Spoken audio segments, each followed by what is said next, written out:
नमस्कार, good evening, सत श्रीकाल। एक बार फिर आप तमाम लोगों का स्वागत है क्राइम तक की कहानी के इस एपिसोड में। उम्मीद है पूरी फैमिली अच्छी होगी, अपना और अपनों का ख्याल रख रही होगी।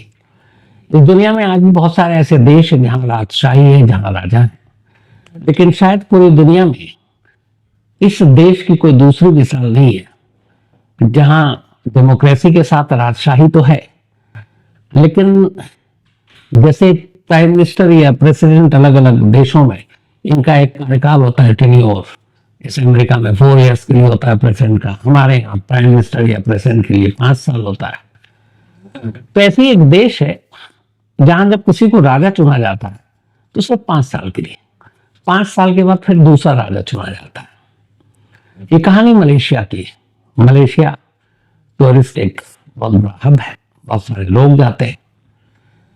तो इसी मलेशिया में पहले ब्रिटेन की हुकूमत हुआ करती थी, जैसे हमारे यहाँ कब्जा था। हम 47 में आजाद हुए, मलेशिया 57 में आजाद हुआ, यानी हमसे 10 साल बाद। आजादी के बाद वहां बहुत सारी चीजें उथल पुथल रही। मलेशिया में कुल 13 स्टेट, 13, लेकिन इन 13 स्टेट के साथ खास बात यह है कि 9 स्टेट ऐसे हैं जहां राजशाही थी और वहां राजशाही परिवार रहता है, और इस हर स्टेट के जो हेड है उसे वहां सुल्तान कहा जाता है। तो 9 स्टेट, 9 शाही परिवार, 9 सुल्तान, और उस सुल्तान के अलावा फिर जो क्यू में होता है उसे क्राउन प्रिंस कहा जाता है। अगली बार वही सुल्तान बनेगा। तो मलेशिया का नियम कानून दस्तूर कुछ यूं है कि ये जो 9 स्टेट है मलेशिया के, इन्हीं 9 स्टेट के सुल्तान मलेशिया के किंग को चुनते हैं वोट डालकर। इसके अलावा और कोई वोट नहीं डाल सकता, और ये इन्हीं में से कोई एक सीनियरिटी के हिसाब से राजा बनता है। मतलब कोई बाहर का आदमी भी नहीं बन सकता, राजशाही फैमिली का होना चाहिए। तो ये शुरू से चला रहा है कि जो 9 स्टेट हैं, बल्कि 13 में से 9 जहां राजशाही है, उन 9 स्टेट के सुल्तान अपने राजा को चुनते हैं, जो मलेशिया का राजा होता है। हालांकि राजा का वहां पे अब कोई बहुत ज्यादा पावर नहीं है, क्योंकि वहां डेमोक्रेसी है, सरकार चुनी जाती है, प्राइम मिनिस्टर ही वहां मेन होता है। लेकिन ये है कि एक किंगडम होता है, राजशाही है, शपथ दिलाने और बाकी चीजों के काम के लिए, लेकिन कोई बहुत विदेश में भेजने के लिए, लेकिन पावर कुछ नहीं होता। तीनों सुल्तान एक राजा चुनते हैं और वो राजा 5 साल के लिए होता है। फिर जब उसके बाद 5 साल खत्म होता है तो दूसरा राजा चुना जाता है। जैसे अभी मलेशिया में इसी साल जनवरी में नए राजा को चुना गया, जिनका नाम इब्राहिम है, पूरा नाम मैं भूल रहा हूं। तो इन्हीं 9 सुल्तानों ने वोटिंग करके उनको चुना। वोटिंग का तरीका भी बड़ा खास होता है कि सब पर्ची डालते हैं, और जैसे ही उस राजा का चुनाव हो जाता है, उस पर्ची को वही सुल्तान और राजा सब मिलकर डिस्ट्रॉय कर देते हैं, कोई और नहीं देखता। तो 9 स्टेट के 9 सुल्तान मलेशिया के राजा को चुनते हैं, और इन्हीं 9 स्टेट में से एक स्टेट है मलेशिया में जिसका नाम है पेराक। पेराक कुल 3 करोड़ की आबादी है इस स्टेट की। पूरे मलेशिया की अगर हम बात करें, शायद 33 या 34 करोड़ की पॉपुलेशन है, लेकिन इस स्टेट की, पेराक की, 3 करोड़ की आबादी है। और इस पेराक में भी एक सुल्तान है, और ये वो पेराक 9 स्टेट में से एक आता है जो मलेशिया के राजा को चुनता है। तो यहां पे भी एक सुल्तान है, और उन सुल्तान के साथ एक क्राउन प्रिंस जो पेराक के अगले सुल्तान बनेंगे, उनका नाम है राजा जफर मुदा मूसा। तो राजा जफर शॉर्ट पे नाम याद रखते हैं। तो राजा जफर इस वक्त पेराक के क्राउन प्रिंस है, और आज की कहानी उन्हीं की। राजा मूसा की ऑलरेडी शादी हो चुकी है, जफर मूसा, इनकी बीवी, एक बेटा है। लेकिन 2002 में अचानक राजा जफर की मुलाकात एक लड़की से होती है। ये लड़की मलेशिया के एक रईस परिवार की लड़की थी, बचपन से ही बहुत खूबसूरत बड़ी हुई, तो उसकी खूबसूरती की वजह से उसे मॉडलिंग में मौका मिला, फिल्मों से भी ऑफर आने लगा। लेकिन इसी दौरान में राजा जफर की नजर उस लड़की पर पड़ी। उस लड़की का नाम था हसलेजा। हसलेजा की खूबसूरती के राजा जफर दीवाने हो गए। हालांकि हसलेजा और राजा जफर की उम्र में करीब 36 साल का फासला था, लेकिन उसके बावजूद उम्र की कोई सीमा न हो, वो सारी जो चीजें हैं उन्होंने एक दिन हसलेजा को प्रपोज किया कि क्या आप मुझसे शादी करोगे। अब एक शाही परिवार से ऑफर था, क्राउन प्रिंस है, कल को वो सुल्तान बनेंगे, हो सकता है आगे चलकर मलेशिया के भी राजा बन जाए, क्योंकि बारी बारी सभी से सुल्तान के नंबर आएंगे। तो हसलेजा ने भी फौरन जवाब दे दिया कि जी मैं शादी करने को तैयार। इसके बाद जनवरी 2002 में राजा जफर और हसलेजा ने बाकायदा तमाम जो रीति रिवाज है उसके हिसाब से थाईलैंड में जाकर शादी की। बहुत ही आलीशान शादी हुई। शादी के बाद अब ये लौट कर आए और हसलेजा जो उनकी दूसरी बीवी थी यानी अब वो रानी, और उसे शाही महल में छोटी रानी बनाकर ले आए। अब उस महल में ऑलरेडी एक और रानी थी जो पहली बीवी उनकी, उनका नाम था महारानी गुदा नूर महान। तो बड़ी महारानी या पहली बीवी और अब साथ में छोटी महारानी भी महल में आ गई। 2002 जनवरी में शादी हुई थी, सब कुछ ठीक चल रहा था। लेकिन छोटी महारानी के उस महल में आते ही, यानी हसलेजा के आते ही, उस महल में अजीब अजीब चीजें होने लगी। हुआ ये कि महारानी को अजीब अजीब तरह से दौरे पड़ने लगे, बड़ी वाली को, पुरानी वाली को।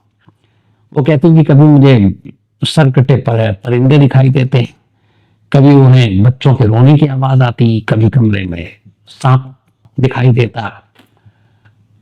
मतलब कुछ ना कुछ ऐसी चीजें जो अनहोनी थी। तो शुरू में लगा वहम है, डॉक्टरों को भी दिखाया गया, लेकिन कोई फर्क नहीं पड़ा। और महारानी की रातों की नींद उड़ गई, बड़ी महारानी की, और उन्हें लगा कि कुछ गड़बड़ है और ये अजीब अजीब चीजें आ रही हैं, सपने में भी होश में भी। तो फिर बड़ी महारानी ने अपने एक भाई को बुलाया और उन्होंने सारी चीज बताई। उन्होंने शक जताया कि मुझे ये शक है कि जो छोटी महारानी जब से आई है महल में तभी ये सारी चीजें होनी शुरू हुई है। तो मुझे लगता है कि कहीं ये कोई काला जादू का मामला ना, और बड़ी महारानी को इस छोटी महारानी की शादी के बाद से भी जो जैसा होता है इससे नफरत भी थी कि मेरे शौहर को इसने चुरा लिया, मुझसे ज्यादा वो करीब रहती है। अच्छा, जो राजा जफर है, जब से शादी हुई नई नई दुल्हन, तो वो भी नई दुल्हन के पास ही ज्यादा रहते हैं, उसका ज्यादा ख्याल रखते हैं, उसके बारे में ज्यादा पूछताछ करते हैं। और धीरे धीरे बड़ी बेगम को, बड़ी महारानी को वो भूलने लगे थे। ये बात भी कहीं दिल में बैठी हुई थी। जो नूर महारानी बड़ी पुरानी पहली बीवी थी, और इसी दौरान ये सारी चीजें शुरू हो गई। तो शक और वहम ये हुआ कि ये सारी चीजें किसी काला जादू की वजह से हो रहा है। अच्छा, मलेशिया में कई ऐसे इलाके हैं जहाँ काला जादू, जैसे अपने देश में, इंडिया में, तो वहां पे भी लोग यकीन करने वाले होते हैं कि काला जादू नाम की चीज होती है, ऐसी बुरी शक्ति होती है, ताकतें होती है, किसी को वश में किया जा सकता है, किसी का दिल जीता जा सकता है, किसी को किसी से दूर किया जा सकता है। ये सारी चीजें वहां भी कॉमन। तो बड़ी महारानी को शक है कि छोटी महारानी ने ये जानबूझकर उनके ऊपर काला जादू किया है, और उसी वजह से एक तो महाराज उससे दूर हो गए, वो उसके करीब हो गए, और अब शायद वो उन्हें मारना भी चाहती है। परेशान होकर उन्होंने अपने भाई को महल बुलाया और उन्हें ये सारी बातें बताई। अब भाई महल में रुका, उसने भी देखा, राजा जफर से भी बात की। उन्होंने कहा कुछ समझ में नहीं आ रहा मुझे, सब कुछ ठीक है, शायद वहम हो। लेकिन उन्होंने कहा नहीं, कुछ तो गड़बड़ है। और अभी शादी के सिर्फ ये 3-4 महीने हो गए, जनवरी 2002 में शादी हुई, अभी बात मार्च अप्रैल की है।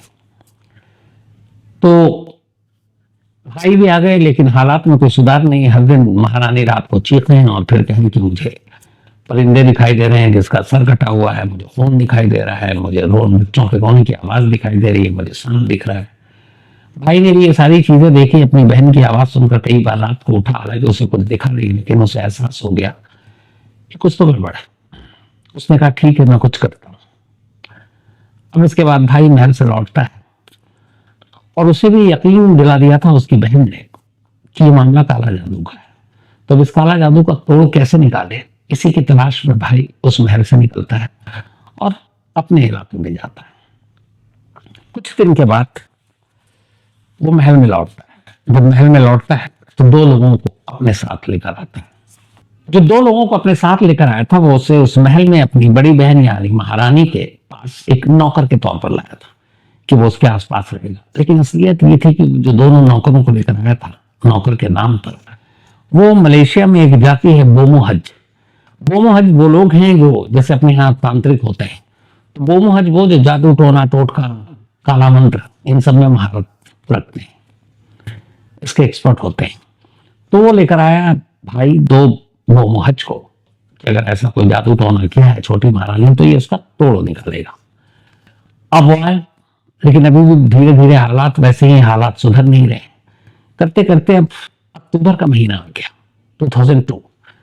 अब शादी के करीब 7 महीने हो चुके, लेकिन बड़ी महारानी की तबीयत में कुछ सुधार नहीं आ रहा। 2 बोमोहज आ गया, उसके बाद भी नहीं।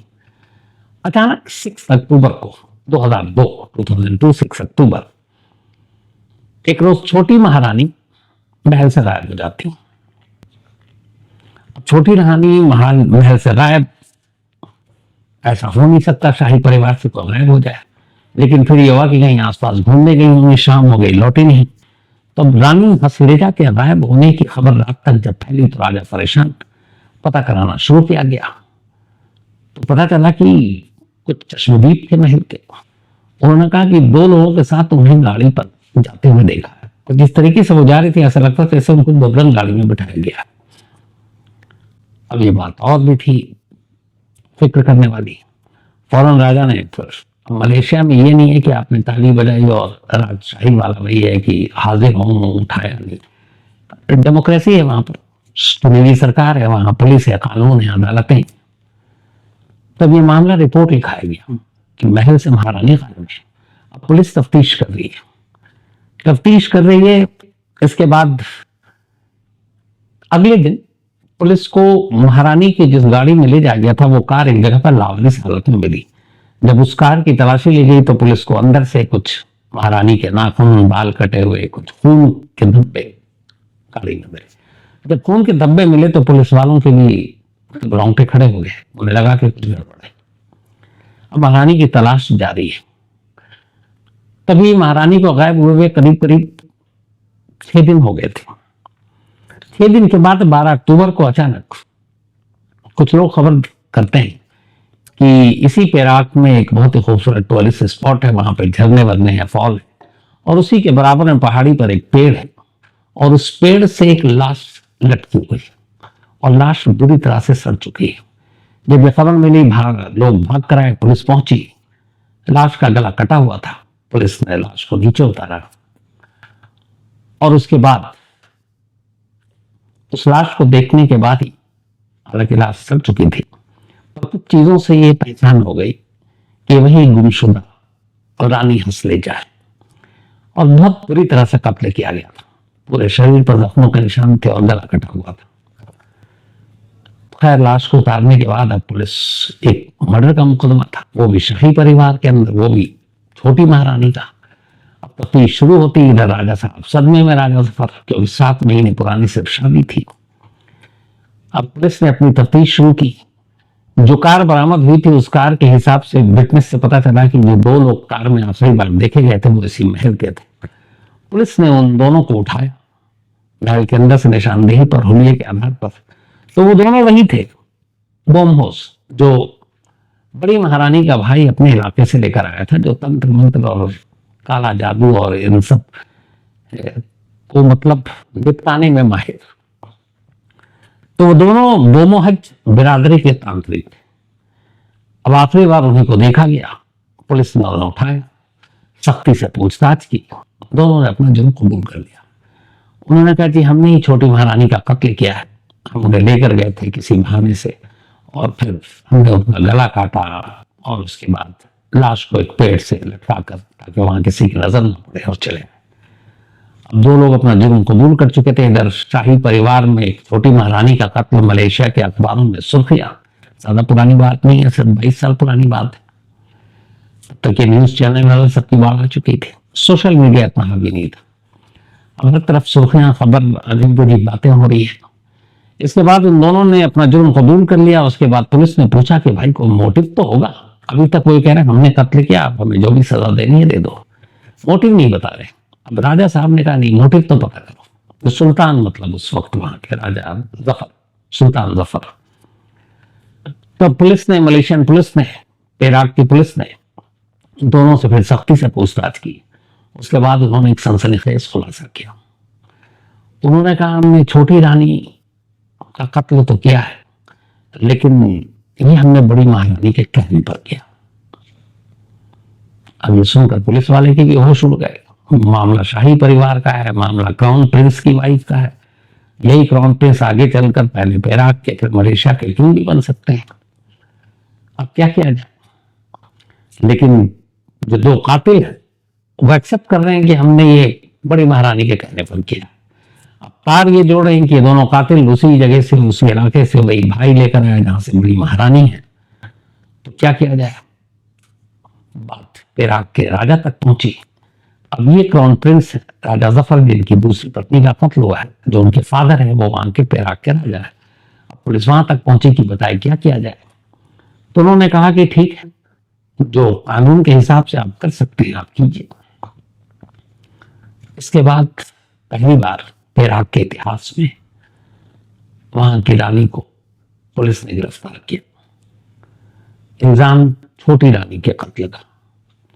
गिरफ्तार करने के बाद उनसे पूछताछ हुई, बाकायदा शाही महल से उनको लेकर जाया गया। जो मलेशिया की मीडिया थी, कोशिश ये की गई थी कि उनको इन चीजों से दूर रखा जाए, लेकिन फिर भी लीक हुई खबर और महारानी की गिरफ्तारी की खबर अखबारों में आ गई, टीवी पर आ गई। महारानी से पूछताछ हुई। उस दौरान में करीब 6 दिन तक महारानी पुलिस कस्टडी में थी। अजीब अजीब खबरें आ रही थी बाहर, उन्होंने ये कन्फेस किया, उन्होंने ये कन्फेस किया। लेकिन फिर खबर ये आई कि महारानी ने पुलिस से ये कहा कि इन दोनों को उन्होंने अपने भाई की मदद से मंगाया था, बुलाया था यहाँ, लेकिन उनके ऊपर काला जादू किया गया और ये काला जादू उनके हिसाब से छोटी रानी ने किया था।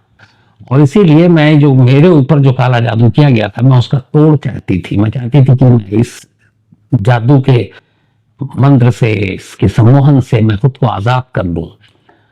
तो उस जादू से छुटकारा पाने के लिए मैंने इन 2 तांत्रिकों को बुलाया था अपने महल में, और इनके आने के बाद भी मेरी हालत सुधरी नहीं, मुझे वही सारी चीजें दिखाई देती थी।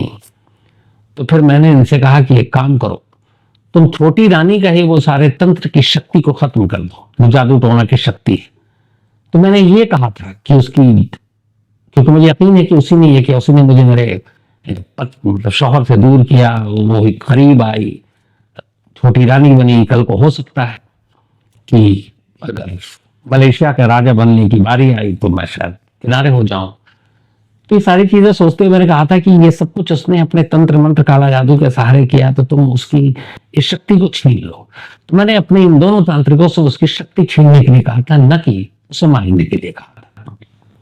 ये सफाई दी बड़ी महारानी ने, और इस सफाई को उन दोनों जो बोमोहज थे, जो तांत्रिक थे, जो आए थे, उन्होंने इसमें मोहर लगा दी। उन्होंने कहा मुझे महारानी ने इनकी शक्ति छीनने के लिए तो कहा था, जान देने के लिए नहीं कहा था।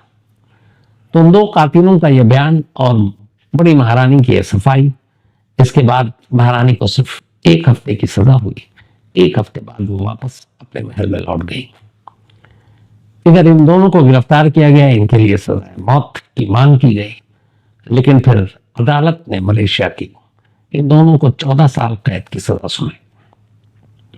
14 साल ये जेल में रहे, उसके बाद आजाद भी हो गए।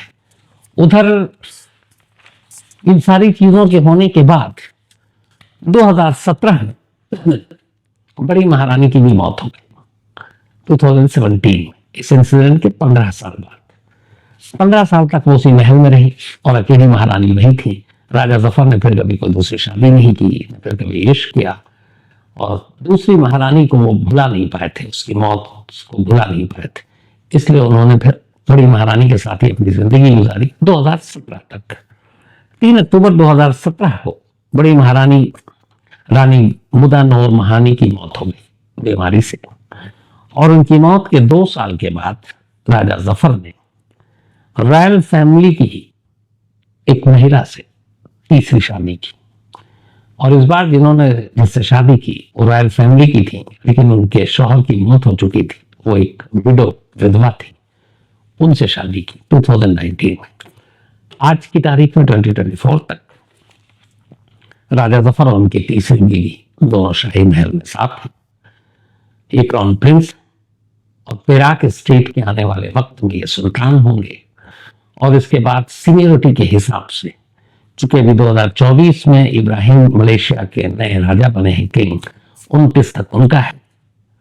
अब अगर उम्र ने और किस्मत ने साथ दिया तो क्या पता आने वाले वक्त में यही राजा जफर मलेशिया के किंग हो सकते हैं। तो वही राजा जफर जिनकी दूसरी और छोटी बीवी छोटी रानी महल की साजिश का शिकार हुई जादू टोना के नाम पर, इसका कत्ल हुआ और लाश एक पेड़ पर लटकाई गई और वो सड़ी हुई लाश बाद में बरामद हुई। शाही महलों में ऐसी भूत प्रेत या फिर ऐसे जादू टोना की कहानियां अमूमन नहीं देखने को मिलती, क्योंकि मान कर चलते हैं वो इन चीजों से दूर रहते हैं। लेकिन सच्चाई ये नहीं है। सच्चाई है कि इंसान इंसान है, और खासतौर पर जब उसका हक छीना जाता है या ऐसा लगता है, या फिर शाही परिवार में तो खैर ये भी है कि तख्त के लिए बेटा बाप बाप बेटे को मार डालते हैं, ये होता है। तो कहानी में आज इतना ही, लेकिन कहानी खत्म करने से पहले वही अपना सिलसिला। आज माया बिश्नोई, इनका बर्थडे है, हैप्पी बर्थडे माया। और ये भेजा है शर्मिला और श्रीनिवास बिश्नोई ने, ये उनके मम्मी पापा हैं। शिवांगी का भी आज जन्मदिन है, तो हैप्पी बर्थडे शिवांगी। और ये भेजा है राहुल ने, राहुल शिवांगी के फादर हैं, सूरत से। वाजिद सईद, इनका भी आज जन्मदिन है, तो हैप्पी बर्थडे वाजिद। और ये लखनऊ से है। साथ ही मोहिनी एंड नेहा चौहान, मोहिनी उर्फ नेहा चौहान, सॉरी, मोहिनी यानी कि नेहा चौहान, इनका बर्थडे है, हैप्पी बर्थडे नेहा या मोहिनी। और सचिन भदौरिया ने भेजा है। इसके अलावा गोकर्ण दाहलका, इनका भी आज बर्थडे है, हैप्पी बर्थडे गोकर्ण दाहलका। और ये भेजा विष्णु प्रसाद जी, कल्पना कृतिज्ञ और कृष्णदीप ने, नेपाल से हैं शायद ये सभी। जानवी रावल, इनका 15 को है कल, लेकिन संडे कहानी होती नहीं, तो एडवांस में हैप्पी बर्थडे जानवी। भेजा अभिषेक मिश्रा ने है। साथ ही कमलेश देवी जी, नमस्ते प्रणाम। और मेल पढ़कर मुझे बहुत अच्छा लगा, थैंक यू सो मच दिल से आपके इस प्यार के लिए। और प्रशांत, थैंक यू आपके लिए भी, क्योंकि आपने अपनी मम्मी के बारे में लिखा और बताया, थैंक यू सो मच। पूजा शर्मा, इन्होंने कहानी की फरमाइश की। सॉरी पूजा, मैं हमेशा भूल जाता हूँ आपकी कहानी, पर बारी आएगी। बहुत बार मैंने आपको बोली दी, लेकिन जल्दी ये कहानी सुनाता हूँ। तो कहानी में आज इतना ही। आज तक पर कल रात 11 बजे क्राइम कहानी विद शम्स में आपसे मुलाकात हो सकती है, अगर आप वहां आते हैं तो। और वरना मंडे को रात 9 बजे क्राइम तक की कहानी की किसी नई कहानी के साथ आपसे मुलाकात होगी। तो तब तक अपना और अपनों का ख्याल रखिएगा। Thank you very much.